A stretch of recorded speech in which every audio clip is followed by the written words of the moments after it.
Hello students, good morning. आज के lecture में मैं आपको बहुलक की गणना अखंडित या सतत श्रेणी में किस प्रकार से करते हैं समझाऊंगा, अर्थात मोड इन कंटिन्यूअस सीरीज। मेरे पिछले लेक्चर में आपको बहुलक से आशय, बहुलक की व्यक्तिगत श्रेणी में गणना, बहुलक की खंडित श्रेणी में गणना कैसे की जाती है ये आपको पढ़ाया था। और दोनों ही श्रेणियों में निरीक्षण द्वारा बहुलक और समूहन द्वारा बहुलक ज्ञात करने की विधि मैंने आपको उदाहरण सहित समझाई थी। आज का जो अपना टॉपिक है वह है मोड इन कंटिन्यूअस सीरीज में हमें समझना है कि हमारी कंटिन्यूअस सीरीज जो है, चाहे वह अपवर्जी हो, चाहे वह समावेशी हो, चाहे वह ओपन एंड सीरीज हो, चाहे वह मिड वैल्यू सीरीज हो, बहुलक की गणना कैसे करें ये हमें समझनी है। तो बहुलक की गणना करने से पहले जो बेसिक चीज़ है जो आपको ध्यान में रखनी है वो ये है कि उसकी विधि आपके दिमाग में रहनी बहुत ज़रूरी है। फर्स्ट पॉइंट है उसका, सर्वप्रथम श्रेणी को समान अंतराल वाली अपवर्जित श्रेणी में व्यवस्थित किया जाएगा। अगर हमारी श्रेणी समान अंतराल में नहीं है तो हम इसको समान अंतराल में बनाएंगे। श्रेणी अपवर्जी नहीं है तो हम उसको अपवर्जी बनाएंगे, अर्थात समावेशी श्रेणी है तो अपवर्जी में उसको बनाना है, मध्य बिंदु श्रेणी है तो भी अपवर्जी बनानी है, ओपन एंड सीरीज है चाहे लेस देन की हो चाहे मोर देन की हो, आपको अपवर्जी श्रेणी में उसको कन्वर्ट करना है। समान अंतराल वाली अपवर्जी श्रेणी बनानी है। आप उसको आरोही क्रम में भी हल कर सकते हैं और अवरोही क्रम में भी हल कर सकते हैं, अर्थात हमारा सॉल्यूशन असेंडिंग ऑर्डर में भी हो सकता है और डिसेंडिंग ऑर्डर में भी हो सकता है। सेकेंड पॉइंट, बहुलक की गणना हम निरीक्षण द्वारा कर सकते हैं या फिर समूहन द्वारा कर सकते हैं। दोनों विधियां यहाँ भी हैं, बाई इंस्पेक्शन और बाई ग्रुपिंग। लेकिन विद्यार्थी ध्यान रखना है, निरीक्षण द्वारा बहुलक करने के लिए वही विधि यूज करनी है जो मैंने खंडित श्रेणी में आपको बताई थी, अर्थात हमारी आवर्तियाँ क्रम से बढ़ रही हों, श्रेणी के मध्य में जाकर आवर्तियाँ हाईएस्ट हो जाएं और उसके पश्चात आवर्तियाँ गिरती हुई हों, तो ही हम निरीक्षण विधि का उपयोग करेंगे, अन्यथा नहीं करेंगे। फिर हम अगर निरीक्षण विधि संभव नहीं है तो समूहन विधि द्वारा हम बहुलक की गणना करते हैं। समूहन विधि हेतु हम एक विश्लेषण तालिका बनाएंगे जिसमें 7 कॉलम हम बनाते हैं, जो मैंने मेरे पिछले लेक्चर में आपको समझाए थे। पहला कॉलम आवर्तियों का होगा, दूसरे कॉलम में प्रारंभ से 2-2 आवर्तियों के जोड़े बनाएंगे, फिर उससे अगले कॉलम में प्रथम आवर्ती छोड़कर आगे से 2-2 आवर्तियों के जोड़े बनाएंगे, फिर उससे अगले कॉलम में प्रारंभ से 3-3 आवर्तियों के जोड़े, उससे अगले कॉलम में प्रथम आवर्ती छोड़कर आगे से 3-3 आवर्तियों के जोड़े, उससे अगले कॉलम में प्रथम 2 आवर्ती छोड़कर आगे से 3-3 आवर्तियों के जोड़े, और जो हाईएस्ट योग आया है उस योग को हम चिन्हित करेंगे। और सबसे अंतिम चरण में, अंतिम खाने में हम टेली बार के द्वारा बहुलक वर्ग का निर्धारण करेंगे। तो हम बहुलक वर्ग का निर्धारण करने के बाद थर्ड स्टेप में आते हैं कि बहुलक की गणना कैसे की जाए। तो गणना करने के 2 फॉर्मूले मैंने आपके सामने लिखे हैं, एक है असेंडिंग ऑर्डर में आरोही क्रम में और एक है डिसेंडिंग ऑर्डर का अर्थात अवरोही क्रम में। Z = L1 + delta 1 plus delta 2 into Y, यह आरोही क्रम का फॉर्मूला है। और अगर हमारा क्वेश्चन अवरोही क्रम में डिसेंडिंग ऑर्डर में है तो L2 - delta first plus delta second into I करके हमारा करेंगे। तो विद्यार्थी जो सिंबल्स यूज किए हमें समझ लीजिए। Z मीन्स मोड से होता है, L1 means lower limit of model group, अर्थात जो बहुलक वर्ग हम तय कर रहे हैं उसकी लोअर लिमिट। मान लीजिए बहुलक वर्ग 20 से 30 आया तो 20 हमारा लोअर लिमिट और अपर लिमिट 30 हो जाएगा। L2 है upper limit of model group. Delta 1 जो हमारे फॉर्मूले में लिखा है, the difference between the frequency of model class and preceding model class, अर्थात बहुलक वर्ग की आवर्ती और उससे पिछले वाले वर्ग की आवर्ती में अंतर लेना है, इग्नोरिंग साइंस, अर्थात केवल धनात्मक अंतर लेना है, ऋणात्मक नहीं लेना है। Delta 2, the difference between the frequency of model class and succeeding class, अर्थात बहुलक वर्ग की आवर्ती और उससे अगले वर्ग की आवर्ती में कितना अंतर है, इग्नोरिंग साइंस, अर्थात केवल हमें धनात्मक अंतर लेने हैं, ये विशेष रूप से ध्यान रखना है। फिर फॉर्मूला है आई मीन्स है class interval of model class, बहुलक वर्ग में कितना अंतराल है ये हमें देखना होता है। अब हम चाहें तो डेल्टा 1 की जगह है आप F1 - F0 यूज कर सकते हैं और डेल्टा 2 की जगह आप F1 - F2 यूज कर सकते हैं। तो यहाँ इग्नोरिंग साइंस करना है। यहाँ भी F1 का मतलब है frequency of model class, F0 means frequency of preceding model class और F2 means frequency of succeeding model class. ये हमारे इनके सिंबल्स हैं जिनको हमें यूज करना होता है। तो विद्यार्थियों आप ध्यान रखिए, जब भी अखंडित श्रेणी में सवाल सॉल्व करें, श्रेणी आरोही अवरोही क्रम में हो, यथासंभव समान अंतराल में हो, अपवर्ती श्रेणी हो, और उसके पश्चात निरीक्षण से या समूहन विधि से हम बहुलक की गणना करेंगे। समूहन का जो तरीका मैंने आपको बताया था वही यूज करना है। आप क्वेश्चन के द्वारा समझेंगे तो और आपका इसका रिवीजन हो जाएगा, अच्छे तरीके से समझ में आ जाएगा। अब एक एग्जाम्पल के द्वारा हम समझना चाहते हैं कि कंटिन्यूस सीरीज में बहुलक की गणना हम किस प्रकार से करें। एक क्वेश्चन ले रहा हूँ मैं, calculate mode from the following data. Marks दे रखे हैं 0 से 5, 5 से 10, 10 से 15, 15 से 20, 20 से 25, 25 से 30, 30 से 35, और फ्रीक्वेंसी है पहले ग्रुप की 3, फिर 10, फिर 22, फिर 14, फिर 4, फिर 2 और फिर 1। हमें कहा है बहुलक की गणना कीजिए। तो बहुलक की गणना करने के मैंने 2 मेथड आपको बताए हैं। एक मेथड था निरीक्षण द्वारा बहुलक। तो अब देखिए हमारी आवृत्तियाँ 3 से 10 हो गई 22, आवृत्तियाँ बढ़ रही हैं, और बढ़ने के बाद हाईएस्ट हो गई और धीरे धीरे घट रही हैं। तो हम निरीक्षण द्वारा बहुलक वर्ग तय कर सकते हैं। हमारा बहुलक है 10 से 15।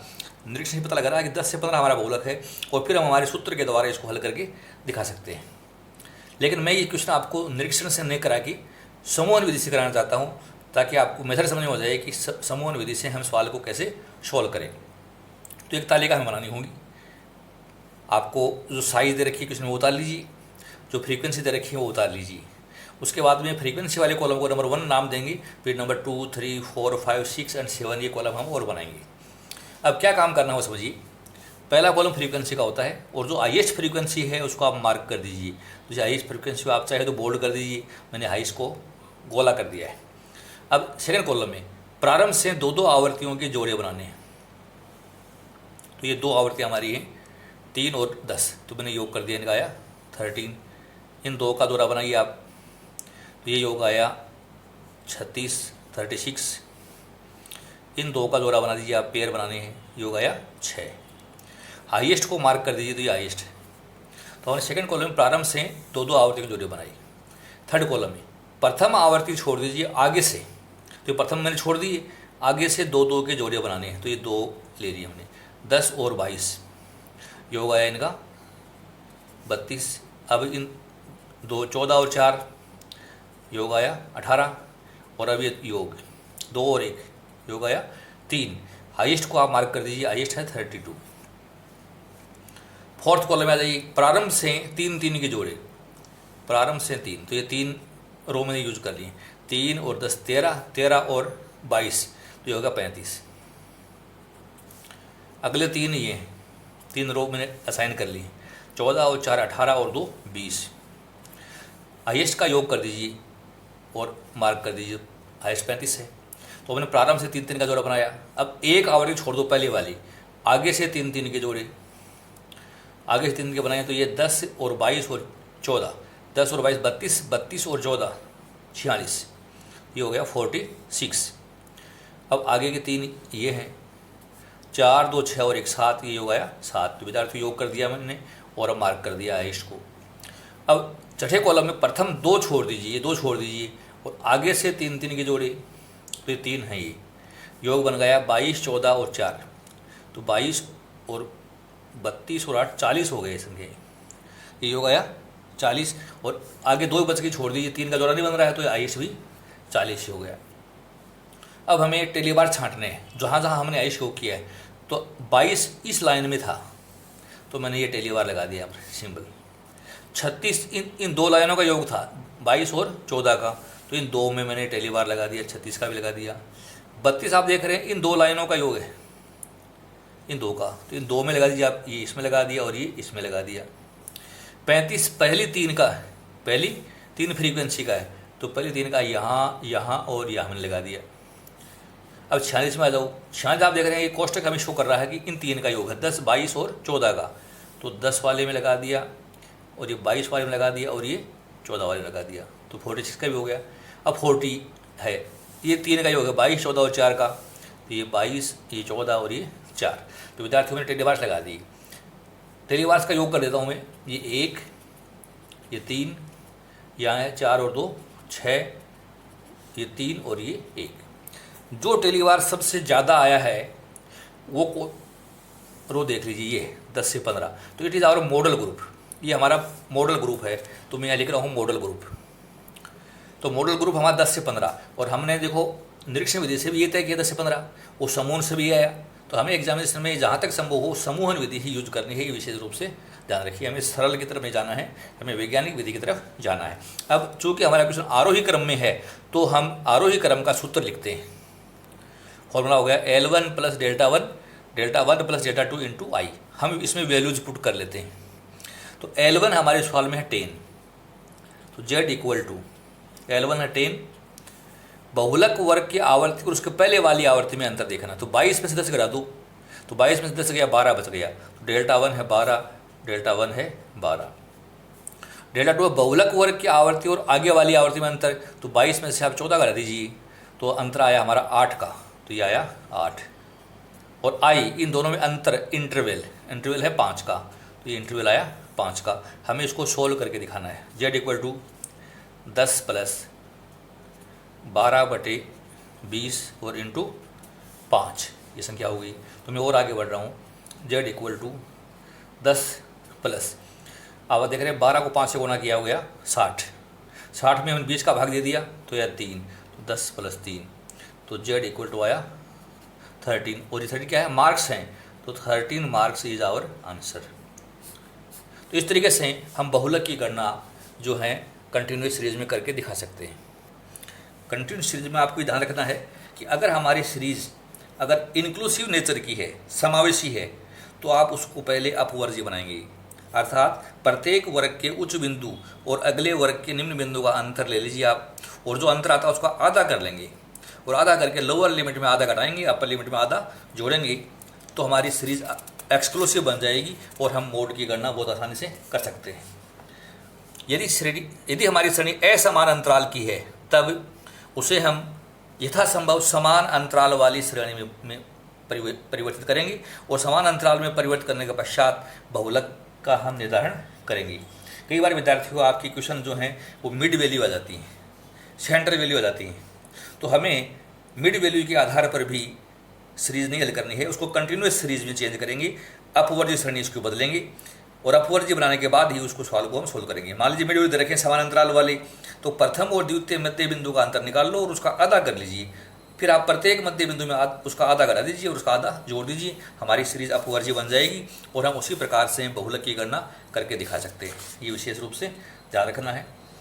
एक बात का आपको और ध्यान रखना है, अगर हमारा सवाल जो है डिसेंडिंग ऑर्डर में आ जाए, तो हमें L1 प्लस की जगह L2 माइनस यूज करके हमारे क्वेश्चन को सोल्व करना है। ये हमें विशेष रूप से ध्यान रखना है। इन बातों को ध्यान में रखते हुए जब आप बहुलक की गणना करेंगे तो किसी प्रकार की गलती होने की संभावना नहीं रहेगी। मेरे अगले लेक्चर में आपको मैं inclusive series, mid value series, open and series में बहुलक की गणना कैसे करेंगे ये समझाऊंगा। तो आप मेरे लेक्चर्स निरंतर रूप में देखते रहिए। लेक्चर अगर आपको समझ में आया है तो इसको लाइक कीजिए, वो अपने साथियों में इसको शेयर कीजिए, मेरे चैनल को आप सब्सक्राइब कीजिए। आपने सुना उसके लिए बहुत बहुत धन्यवाद। Thank you so much.